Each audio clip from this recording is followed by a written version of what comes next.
오늘 같이 은혜 받을 말씀은 예레미야 1장 1절부터 10절의 말씀을 저 여러분들이 한 절씩 교독하겠습니다. 베냐민 땅 아나돗의 제사장들 중 힐기야의 아들 예레미야의 말이라. 아몬의 아들 유다 왕 요시야가 다스린 지 13년에 여호와의 말씀이 예레미야에게 임하였고, 요시야의 아들 유다의 왕 여호야김 시대부터 요시야의 아들 유다의 왕 시드기야의 11년 말까지 곧 5월에 예루살렘이 사로잡혀 가기까지 임하니라. 여호와의 말씀이 내게 임하니라 이르시되, 내가 너를 모태에 짓기 전에 너를 알았고 내가 배에서 나오기 전에 너를 성별하였고 너를 여러 나라의 선지자로 세웠노라 하시기로. 내가 이르되 슬프도소이다. 주 여호와여 보소서, 나는 아이라 말할 줄을 알지 못하나이다 하니, 여호와께서 내게 이르시되 너는 아이라 말하지 말고 내가 너를 누구에게 보내든지 너는 가며 내가 내게 무엇을 명령하든지 너는 말할지니라. 너는 그들 때문에 두려워하지 말라. 내가 너와 함께하여 너를 구원하리라. 나 여호와의 말이니라 하시고, 여호와께서 그의 손을 내밀어 내 입에 대시며 여호와께서 내게 이르시되 보라 내가 내 말을 내 입에 두었노라. 보라, 내가 오늘 너를 여러 나라와 여러 왕국 위에 세워 내가 그것들을 뽑고 파괴하며 파멸하고 넘어뜨리며 건설하고 심게 하였느니라 하시니라. 하시니라. 아멘. 오늘 우리는 보고 싶은 것만 보려고 하고 듣고 싶은 것만 들으려고 하는 시대의 한가운데를 예수 믿는 그리스도인으로 살아가고 있습니다. 내 마음대로 내 뜻대로 되지 않으면 견디지 못하는 세상의 거대한 물결 속에 우리도 함께 떠내려가고 있습니다. 잠시 있다가 사라지는 이 땅의 권세와 명예, 물질과 쾌락에 온몸과 마음을 내던지면서 마치 브레이크 없는 자동차처럼 달려가고 있습니다. 문제는 하나님의 백성들도 예외는 아니라는 것입니다. 예레미야 선지자가 살아가던 시대의 이스라엘 백성들의 삶이 그랬습니다. 그들은 시대의 흐름 속에서 하나님의 말씀을 듣고 전하고 살아내야 했음에도 불구하고 그들이 아브라함의 후손이라는 혈통에만 소망을 두고 눈에 보이는 예루살렘 성전에서 제사만 드리면 하나님의 백성으로 충분한 삶을 산다고 생각했습니다. 하나님의 말씀을 귀를 기울여 들으려고 하지 않고 그저 내 마음과 귀를 즐겁게 하는 말만 들으려고 했습니다. 이것이 우리 하나님의 마음을 아프게 하고 우시게 했습니다. 이러한 시대의 거대한 물결 속에서 하나님의 말씀을 떠나서 세상의 흐름을 쫓아 살아가고 있는 가족들과 이웃을 바라보는 나의 마음은 어떤 마음입니까? 이 마음을 깨닫고 하나님의 말씀을 전하라고 예레미야를 부르신 것입니다. 사랑하는 성도 여러분, 나는 어떻습니까? 이러한 시대를 바라보며 우시는 하나님 아버지의 마음이 내게 있습니까? 아나돗이라는 시골 변방에서 예레미야는 제사장의 아들로 태어났습니다.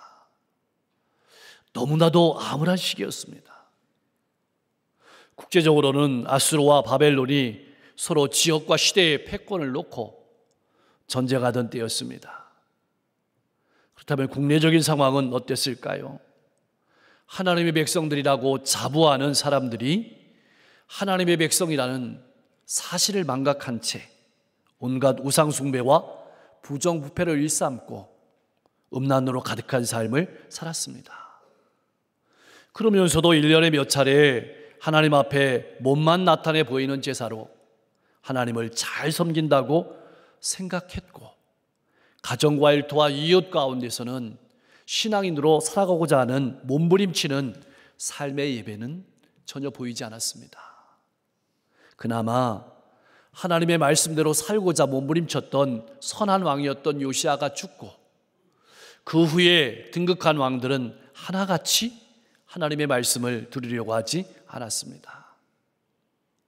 이러한 암울한 시대에 하나님께서 예레미야를 찾아오신 것입니다. 오늘 우리가 살아가는 삶의 환경도 별반 다르지 않습니다. 이러한 암울한 시대에 하나님께서 바로 이 자리로 우리를 찾아오신 것입니다. 참 궁금합니다. 예레미야는 2절에서 하나님의 말씀이 임했다고 표현했는데 4절 말씀에서 또 하나님의 말씀이 임했다고 말하고 있습니다. 무슨 뜻일까요? 예레미야에게 임한 하나님의 말씀은 예레미야의 선지자가 스스로 지어낸 말이 아니라는 뜻입니다. 이 세상을 향하신 하나님 아버지의 간절한 마음이 예레미야의 마음속에 들어왔다는 뜻입니다. 더 나아가서는 하나님의 말씀을 들은 후로는 이제는 네 마음과 네 뜻대로 살 수 없게 되었고 하나님의 뜻을 구하면서 하나님이 이끄신 대로 살아가는 하나님의 사람이 되었다는 말입니다. 사랑하는 성도 여러분, 이 시간 하나님의 말씀이 내게 임한다는 뜻은 무엇일까요? 이 시대를 바라보는 하나님 아버지의 간절한 마음이 내게 들어왔다는 뜻입니다. 그러므로 이제부터 내 삶은 나의 삶이 아니라 나의 것이 아니라 하나님의 것이라는 것입니다. 즉 예레미야의 삶 자체가 하나님의 메시지가 될 것이라는 뜻입니다. 나는 나의 삶이 나의 일거수일투족이 하나님의 메시지라는 사실을 마음에 새기면서 가정과 일터와 이웃 가운데서 살아가고 있습니까? 왜 우리가 고통스럽지만 힘을 내서 말씀을 전하고 말씀을 살아내야 하는 것일까요? 하나님께서 우리를 택하셨고 하나님이 우리를 세우셨고 하나님이 우리를 보내시기 때문입니다. 우리가 지금 이 자리에 앉아 있다는 것은 하나님께서 이 세상을 포기하지 않으셨다는 증거입니다. 날마다 하나님의 말씀으로 변화를 받아서 하나님이 주시는 감동으로 세상을 향해 나아가 하나님을 나타내는 생명 있는 삶을 살아갈 수 있기를 간절히 소망합니다. 그렇다면 세상을 향해 예레미야를 파송하시면서 하나님께서는 예레미야의 마음에 무슨 말씀을 새겨주고 싶으셨을까요? 5절 말씀입니다. 내가 모태에서 짓기 전에 너를 알았다. 그리고 내가 너를 배에서 나오기 전에 성별했다. 내가 너를 여러 나라의 선지자로 세웠다. 여기서 핵심 주체는 예레미야가 아니라 하나님이십니다. 모든 주권은 하나님께 있다는 사실을 알아야 했습니다. 그러므로 어떤 인간적인 요소도 개입할 수 없다는 뜻입니다. 비록 죄인이고 부족하고 연약하지만 하나님께서 구별하셨고 하나님께서 선택하셨고 하나님께서 세우셨다는 것입니다. 하나님이 세우셨다는 말은 하나님께서 꼭 필요한 장소에 두셨다는 말입니다. 무엇을 말씀하고 싶으신 것일까요? 예레미야는 하나님께서 도구로 세우신 하나님의 사람이라는 말씀입니다. 예레미야가 잘나서도 아니고 예레미야가 온전하고 의로워서도 아니고 예레미야가 제사장 가문 출신이기 때문도 아니고 남다른 자격이 있기 때문도 아니라는 것입니다. 이것이 말하고 있는 의미는 교만하지 말라는 것입니다. 자격지심을 갖지 말라는 얘기입니다. 나는 어떻습니까? 하나님께서 세우셨음을 믿고 믿음으로 나아가고 있습니까? 그렇다면 교만하지도 낙심하지도 마십시오. 사랑하는 성도 여러분, 왜 이 말씀을 우리에게 듣게 하시는 것일까요? 하나님께서 역사를 주관하심을 잊지 않고 하나님의 뜻을 구하며 살아가야 하기 때문입니다. 우리는 때때로 살아가다 보면 이런 감정을 느낄 때가 많습니다. 나는 아는 것 같은데 나는 아니야. 그럼에도 우리 인생을 주관하시는 분은 하나님이심을 잊지 말고 나가야 할 것입니다. 성별했다는 말은 하나님께서 예레미야를 이미 아시고 하나님의 목적을 위해서 따로 구별해 놓으셨다는 뜻입니다. 우리가 잘 알고 있는 것처럼 우리 가정에 많은 형제가 있고 한 배에서 나왔다 할지라도 그 성품이 다르고 기질이 다릅니다. 왜 하나님께서 나와 같은 사람을 지으셨을까요? 용도대로 쓰시려는 것입니다. 여러분 같은 사람들이 이 시대에 필요하시기에 이 시대에 두신 것입니다. 내가 너를 세웠다라는 말씀은 하나님의 말씀 가운데 나를 보내셨다는 것입니다. 깊이 생각해야 합니다. 다시 말하면 하나님의 말씀에 나를 맞추는 삶을 살아가라는 뜻입니다. 사랑하는 성도 여러분, 나는 어떤 삶을 살아가고 있습니까? 하나님의 말씀에 나를 맞추는 삶을 살아가고 있습니까? 아니면 나에게다가 하나님의 말씀을 맞추는 삶을 살아가고 있습니까? 돌아보십시오. 믿음이란 무엇일까요? 나보다 나를 더 잘 아시는 하나님께서 나를 구별하신 것을, 나를 세우신 것을 아시는 것입니다. 인정하는 것입니다. 그리고 모든 주권이 하나님께 있음을 인정하는 것입니다. 이것이 믿음입니다. 나를 필요하기에 이 시대의 교회, 가정과 일터와 이웃 가운데 세우셨음을 인정하는 것입니다. 그러기에 하나님의 말씀에 나를 맞추고 묵묵히 살아가는 것입니다. 나는 내 인생의 주권이 하나님께 있음을 인정하고 살아가고 있습니까? 역사를 섭리하시는 분은 하나님이심을 믿으면서 하나님의 말씀에 나를 맞추며 살아가고 있습니까? 세상의 일이 너무 바빠가지고 하나님의 주권을 잊어버린 삶은 아닙니까? 우리는 모두 성도로서 부름받았다는 사실을 늘 기억하며 살아가야 합니다. 나를 부르신 목적이 있다면, 나를 부르신 목적을 믿는다면 가정과 일터와 이웃 가운데서 하나님의 말씀에 나를 맞추고 삶을 살아가려고 노력하고 힘써야 합니다. 그러나 예레미야는 탄식하며 고백합니다. 슬픕니다. 보십시오, 나는 아이라 말을 할 줄 모릅니다. 예레미야는 속이 새까맣게 타들어갑니다. 표현은 안 했지만, 아니 변방 출신인 제가 무엇을 할 수 있겠습니까? 지금 나 하나도 건사하기 힘든데 무슨 열방의 선지자입니까?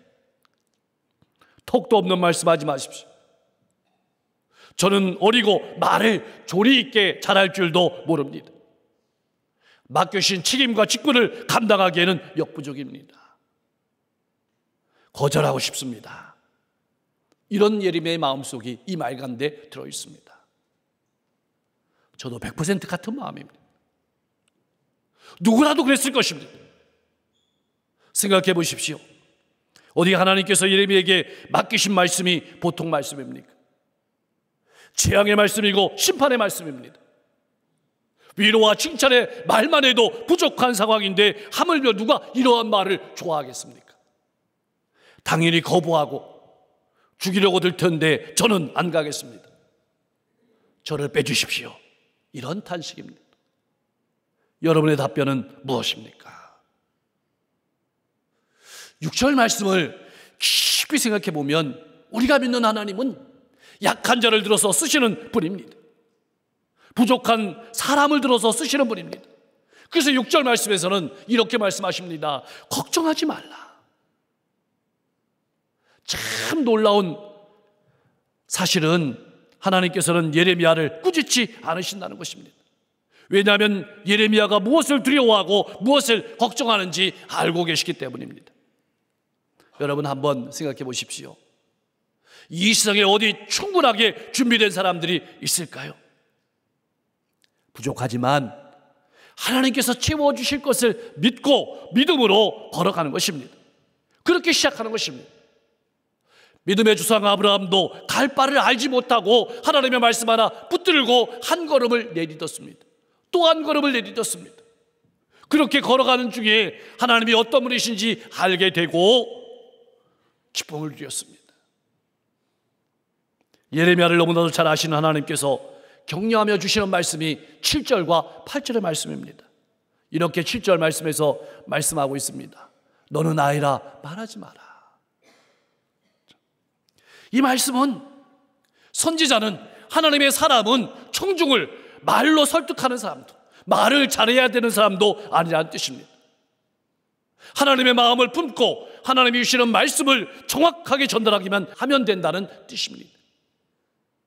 예레미야나 우리가 믿음의 길을 걸어가면서 할 수 없는 것들이 있습니다. 사람은 내 마음대로 할 수 없습니다. 내가 좋아하는 사람만 만날 수 없다는 것입니다. 이 말은 때로는 내가 싫어하는 사람도 만나야 한다는 뜻입니다. 그리고 말씀도 내 마음대로 할 수 없습니다. 하나님께서 주시는 말씀을 전해야 합니다. 그래서 8절 말씀은 우리가 걸어가는 믿음의 길과 인생 가운데 어려움과 핍박이 있다는 뜻입니다. 그렇지만 내가 너와 함께함으로 나만 보고 가라고 격려하시는 말씀입니다. 이 8절 말씀을 통해서 하나님께서는 우리에게 이런 질문을 던지기도 하십니다. 믿음의 삶을 살아가면서 때로는 조롱도, 때로는 외로움도 감당할 수 있겠는가? 각오하며 살아가는가? 여러분은 어떻게 대답하시겠습니까? 대답해야 되는데 한숨부터 나옵니다. 어떨 때 우리는 모든 것을 다 내려놓고 내 신앙만 지키며 살아가는 것이 좋지 않을까 생각할 때가 있습니다. 예레미야가 그렇게 생각했습니다. 그렇지만 그때마다 하나님의 말씀이 그의 마음에 불을 붙였습니다. 불이 타올라서 뼛속까지 사무치게 되었습니다. 그래서 항복하고 또 일어섰습니다. 또 항복하고 또 일어섰습니다. 그러면서 걸어왔습니다. 이것이 예레미야의 운명이었습니다. 이것이 오늘 우리의 운명이라는 뜻이기도 합니다. 이제 하나님께서는 예레미야에게 임명장을 수여하십니다. 먼저 손을 내밀어서 예레미야의 입술에 대십니다. 이 말은 이제부터 예레미야의 입을 통해서 나오는 말은 하나님의 말씀이라는 뜻이고, 이제부터는 사람의 말이 아니라 하나님의 말씀을 전하고 하나님의 말씀을 살아내는 인생이 되라고 말씀하시는 것입니다. 사실 40년 동안 예레미야의 설교를 들었던 사람들은 예레미야의 말이 하나님의 말씀이 아니라고 반대했습니다. 그들은 그들에게 위로가 되는 다른 거짓 선자의 말을 훨씬 더 좋아했습니다. 오늘날은 어떨까요? 듣는 사람도 그렇지만 말씀을 전하는 사람도 사람들이 듣기 좋아하는 소리만 전할 때가 많습니다. 이것이 시대의 아픔입니다. 내가 듣고 싶은 소리만 듣고 또 전하는 사람들은 사람들이 좋아하는 소리만 전하며 살아가는 성도와 사역자들을 바라보시면서 하나님께서 우시는 것입니다. 이 하나님 아버지의 울음이, 마음이 내게 있어야만 가정과 지역과 민족에 소망이 생기는 것입니다. 하나님 아버지의 마음을 품고 일어서십시오. 나가십시오. 역사는 내가 이루는 것이 아니라 하나님께서 이루심을 절대로 잊지 마십시오. 10절 말씀은 결론의 말씀입니다. 세계 열방에 대한 하나님의 심판과 구원을 선포하도록 예레미야를 선지자로 세웠다는 것입니다. 내가 그것들을 뽑고 파괴하고 파멸하며 넘어뜨리며 건설하고 심게 하였느니라. 예레미야의 사명에 대해 말씀하시는 것입니다. 그런데 예레미야의 사명이 앞에 네 말은 심판의 단어입니다. 뒤에 두 단어는 회복의 단어입니다. 무엇을 말하고 있는 것일까요? 죄로 물든 옛 생활이 무너져야 거룩한 새 삶이 세워진다는 뜻입니다. 내게 있어야 할 것은 무엇이고 내게 무너져야 될 것은 무엇입니까? 내게서 무너져야 될 것이 무너져야만 세울 수 있다는 것을 잊지 마십시오. 먼저 하나님의 말씀에 회개하고 하나님께로 돌이켜야만 예수 그리스도 안에서 새로운 구원의 은총을 베풀어 주신다는 것입니다. 하나님의 나라를 세워가신다는 것입니다. 사랑하는 성도 여러분, 하나님께서는 하나님의 말씀이 들려오지 않고 인간의 소리만 가득한 세상 속에서 묵묵히 하나님의 말씀을 듣고 하나님의 말씀을 살아낼 그리스도인들을 찾고 계십니다. 하나님께서 찾으시는 그리스도인은 세상의 흐름에 편승해서 하나님의 말씀을 왜곡하는 사람이 아닙니다. 오직 깨끗한 마음과 입술로 하나님의 말씀을 전하며 세상의 거친 파도에 당당하게 맞서는 예레미야와 같은 사람입니다. 비록 역부족인 것을 알지만, 비록 내가 걸어가는 신앙의 길이 눈물과 고통의 길인 것을 알지만 그 속에서 하나님의 역사하심을 바라보고 하나님이 나와 함께 하심을 바라보면서 한 걸음 한 걸음 걸어가는 사람입니다. 때로는 외톨이가 되기도 하고 조롱을 당하기도 하지만 때로는 내 마음속으로 다시는 내가 하나님을 전하지 않고 편하게 한번 살아보리라 다짐하지만 그때마다 주님의 말씀이 내 심장에 불길처럼 활활 타올라서 또 견디다 못해 항복하고 또 하루를 살아가고 또 하루를 살아가고 복음으로 일어서는 예레미야와 같은 사람을 찾고 계시는 겁니다.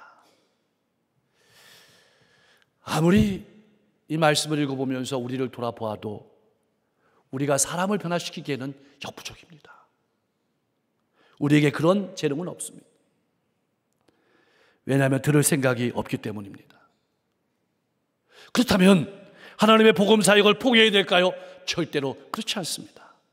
아직 하나님께서 이 세상을 포기하지 않으셨기 때문입니다.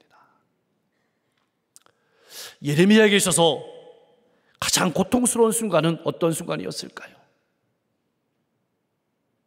가족이나 일가 친척들로부터 욕을 먹을 때였을 것입니다. 너 죽인다는 위협을 받을 때였을 것입니다. 그러나 이것보다 더 큰 괴로움은 아무리 회개하고 돌아오라고 외쳐도 듣지 않을 것을 알면서도 전해야 되는 마음이 아닐까요? 1년, 2년, 3년, 4년, 5년 했는데도 변함없는 마음을 바라보면서 또다시 전해야 되는 마음, 또다시 살아가는 마음이 아닐까요? 우리는 지금 보고 싶은 것만 보려고 하고 듣고 싶은 것만 듣고 살아가려는 세상 한가운데 살아가고 있습니다. 하나님 없는 죽은 이 육체에다가 모든 물질과 마음을 쏟고 이 땅의 삶만 바라보고 만족하며 쾌락을 쫓아 살아가는 사람들 가운데 살아가고 있습니다. 어쩌면 우리 가족들도 예외는 아닐 것입니다. 사랑하는 성도 여러분, 나는 이러한 가족들을 바라보며 일가 친척과 이웃들을 바라보며 이 지역과 민족들을 바라보면서 우시는 하나님 아버지의 울음을 울어본 적이 있습니까? 잠 못 자면서 기도해 보신 적이 있습니까? 해도 잘 안 됩니다. 어떻게 해야 될까요? 안 된다는 것을 전하려고 이 말씀이 있는 것은 아닙니다.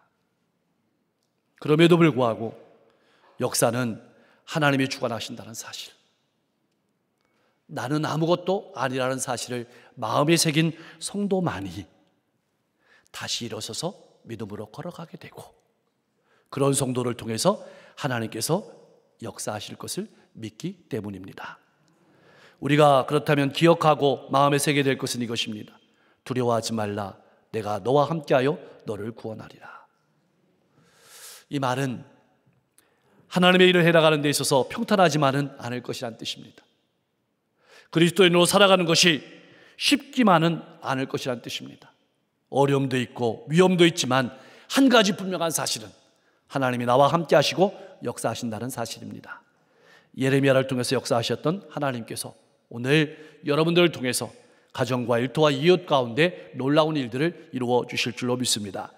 그런 역사의 주인공이 다 되실 수 있기를 주님의 이름으로 간절히 축원합니다. 기도하겠습니다. 잠시 있다가 사라지는 것들에 온몸과 마음을 내던지는 이 시대를 바라보며 우시는 하나님 아버지의 마음을 품고 살아가게 하옵소서. 내 삶은, 내 언어는 내 것이 아니라 하나님의 메시지임을 기억하며 하나님께서 보내신 장소에서 하나님께서 일하심을 바라보며 힘내서 살아가게 하옵소서. 때로는 외로움도 견디게 하시고 깨끗한 마음과 입술로 말씀을 전하며 세상의 거친 파도에 맞서는 그리스도의 용사로 살아가게 하옵소서. 이 땅에 생명의 담비를 주시니 감사드립니다. 믿음의 백성들에게 은혜의 담비를 부어주시고 이 땅의 백성들에게는 하나님께서 역사의 주관자이심을 알게 하옵소서. 이 땅이 어려울 때마다 하나님께서 교회를 통해서 놀라운 일들을 이루어 주셨습니다. 이 위기가 기회로 바뀌게 도와 주옵소서. 하나님, 가을 사역들이 늦춰지고 있습니다. 속히 가을 사역들이 펼쳐질 수 있도록 하나님, 모든 문제가 순순히 풀릴 수 있도록 인도해 주시고, 무엇보다도 우리 자녀들 진로의 앞길을 열어주시고, 또 우리 연세 드신 성도님들 환절기에 감기 몸살 걸리지 않도록 건강을 지켜주시고, 어려운 시대에 사업장을 운영하시는 우리 모든 성도님들, 하나님께서 물질의 문도 열어주시고, 환경의 문도 열어주시고, 사람의 문도 열어주시고, 사업장을 든든히 세워주시고, 또 직장을 든든히 세워주옵소서. 지구 곳곳에 전쟁과 기근과 재난과 고통이 있습니다. 평화를 주시고, 회복을 주시고, 상생을 주시고, 미래를 열어 주옵소서. 오늘도 육신의 고통과 마음의 어려움과 인생의 문제를 가지고 나온 성도도 있습니까? 하나님, 그 질병을 깨끗하게 고쳐주시고, 호흡을 편안하게 하시고, 잠을 편안하게 하시고, 관계를 편안하게 하시고, 마음을 편안하게 하시고, 인생의 미래를 활짝 열어 주시옵소서. 오늘도 하나님 아버지의 간절한 마음을 품고 나아가시는 선교사님들의 발걸음을 통해서 수많은 나라와 민족이 주님께 돌아오게 하시고, 수많은 영혼들이 복음으로 든든히 설 수 있도록 은혜 내려 주시옵소서. 우리 성도님들이 마음속으로 품은 간절한 기도의 제목에 응답하시고, 걸어가는 길과 여정을 통해서 하나님의 나라가 확장되게 하옵소서. 예수 그리스도의 이름으로 간절히 기도하옵나이다.